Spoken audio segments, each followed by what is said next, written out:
मनीष कश्यप के बाद अब अगला टारगेट है पवन सिंह। पवन सिंह के खिलाफ वो तमाम साजिशें की जा रही है जिससे पवन सिंह विचलित हो जाएं और चुनाव लड़ने का जो फैसला अपना है उसको वापस ले लें। देखिए, आपको पता है कि मनीष कश्यप अपना फैसला वापस ले चुके हैं। पश्चिमी चंपारण से निर्दलीय लोकसभा का चुनाव लड़ने वाले थे, लेकिन अब वो चुनाव नहीं लड़ेंगे और उल्टा बीजेपी में ही शामिल भी हो गए हैं। अब ये चर्चा चल रही है कि पवन सिंह भी बीजेपी में शामिल होके, चूंकि वो पहले से भी बीजेपी में थे, और चुनाव नहीं लड़ेंगे क्या। देखिए, अब ये बात इसलिए कही जा रही है क्योंकि पवन सिंह के खिलाफ भी कई तरह की साजिशें चल रही है और ऐसी ऐसी साजिशें चल रही है जिससे पवन सिंह विचलित हो जाएं और अपने फैसले को वापस ले ले।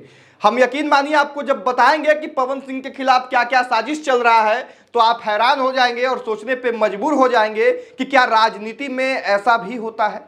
एक एक चीज पे बात करेंगे, लेकिन पहले नमस्कार, मेरा नाम राकेश है और आप प्रयास न्यूज पे ये वीडियो देख रहे होंगे। देखिए, मनीष कश्यप जो है वो अब लोकसभा का चुनाव नहीं लड़ेंगे और भाजपा में शामिल भी हो गए हैं। दूसरा, लोकसभा का निर्दलीय कैंडिडेट पप्पू यादव खूब चर्चा में थे, दोनों गठबंधन को खूब परेशान कर रहे थे, चाहे वो इंडिया अलायंस हो जाए या फिर एनडीए।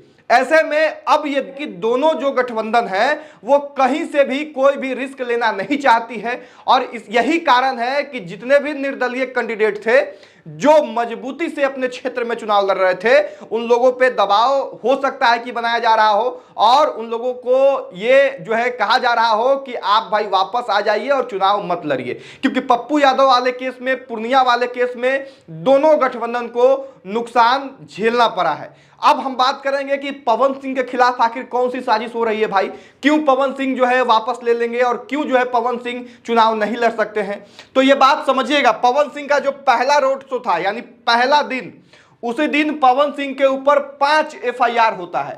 5 एफआईआर होता है, 5 अलग अलग जो है पुलिस स्टेशन में ये एफआईआर किया जाता है और इस एफआईआर के बाद ये चर्चा शुरू हो जाती है कि क्या पवन सिंह के खिलाफ, पवन सिंह के चारों ओर राजनीति साजिशें जो है वो शुरू हो गई है।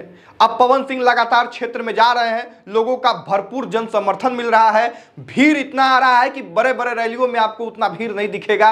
लोग पवन सिंह के सिर्फ देखने भर के लिए जो है इतने उतावले हैं कि मानो अब कई ऐसे वीडियोज भी आ चुके हैं जिसमें कोई छड़प के पवन सिंह के गाड़ी पे चढ़ जा रहा है, कोई जो है पवन सिंह के ऊपर कूद जा रहा है, कोई पवन सिंह को किस कर रहा है। तो ये तमाम वीडियोज चल रहे हैं। ऐसे में लोगों को ये लग रहा है कि काराकट लोकसभा क्षेत्र का जो नतीजा होगा वो पवन सिंह पूरी तरह से बदलने वाले हैं और काराकट लोकसभा क्षेत्र में दोनों महागठबंधन की बात कर ले, एनडीए की बात कर ले, इन दोनों गठबंधनों को नुकसान हो सकता है। और यही कारण है कि अब पवन सिंह को भी जो है ये कोशिश किया जा रहा है कि पवन सिंह भी अपने फैसले को वापस ले ले और पवन सिंह निर्दलीय चुनाव का जो ऐलान किए हैं वो न लड़े। हालांकि पवन सिंह मजबूती के साथ चुनाव लड़ भी रहे हैं और मीडिया में कई इनके बयान भी आ चुके हैं।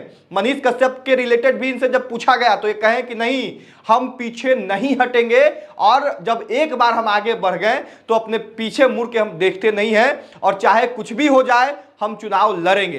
देखिए, मनोज तिवारी बिहार आए थे और मनोज तिवारी की ही अहम भूमिका है मनीष कश्यप को बीजेपी में शामिल करने में। ऐसे में वही मनोज तिवारी पवन सिंह के ऊपर भी अपना जो है प्रभाव दिखाने का प्रयास कर रहे थे। उनसे जब सवाल पूछा गया तो वो कहते हैं कि पवन सिंह भटक गए हैं, राष्ट्रवादी इंसान वो भी हैं, समझाया जाएगा। तो ऐसे में ये कयास लगाया जाने लग गया है कि क्या मनोज तिवारी पवन सिंह के ऊपर भी प्रेशर डालेंगे। तब पवन सिंह जो है वो भी खुल के मीडिया में बोलते हुए नजर आते हैं कि हम राष्ट्रवादी हैं, इसमें कोई मत नहीं है, लेकिन अब हम यू टर्न नहीं लेंगे। और जहां तक बात रह गई मनोज तिवारी जी से बात का, तो उनसे मेरी लंबे समय से कोई बातचीत ही नहीं हुई है। सवाल यहां पे ये भी खड़ा होता है कि वही मनोज तिवारी अगर इतना प्रभावशाली है भाजपा में, तो क्या भाजपा से एक टिकट पवन सिंह डिजर्व नहीं करते थे? क्या पवन सिंह को बिहार या उत्तर प्रदेश में कहीं एक टिकट नहीं दिया जा सकता था? ये वही पवन सिंह है जो भाजपा के लिए पिछले 4-5 सालों से चुनाव प्रचार कर रहे थे, स्टार प्रचारक के रूप में खूब मेहनत कर रहे थे, लेकिन पवन सिंह को एक टिकट नहीं मिलता है और अंततः पवन सिंह ये फैसला लेते हैं कि निर्दलीय प्रत्याशी के रूप में वो जनता के बीच में जाएंगे। और अब जब वो गए हैं काराकट लोकसभा क्षेत्र में तो लोगों का भरपूर समर्थन समर्थन इनको मिल रहा है और यही कारण है कि पार्टी चाह रही है कि ये चुनाव न लड़े। खैर वक्त आते आते अब ये पता चल जाएगा कि आगे क्या कुछ होने वाला है, लेकिन वर्तमान में पवन सिंह के बयान से तो ये कतई नहीं लग रहा है कि पवन सिंह चुनाव लड़ने का फैसला वापस ले सकते हैं। पवन सिंह खुल के बोल रहे हैं कि हम चुनाव लड़ेंगे चाहे जो भी हो जाए। बाकी आपको क्या कुछ लगता है वो कमेंट बॉक्स में लिखिएगा। क्या पवन सिंह अंत समय तक टिके हुए रहेंगे? क्या पवन सिंह काराकट लोकसभा चुनाव को जो है जीत पाएंगे?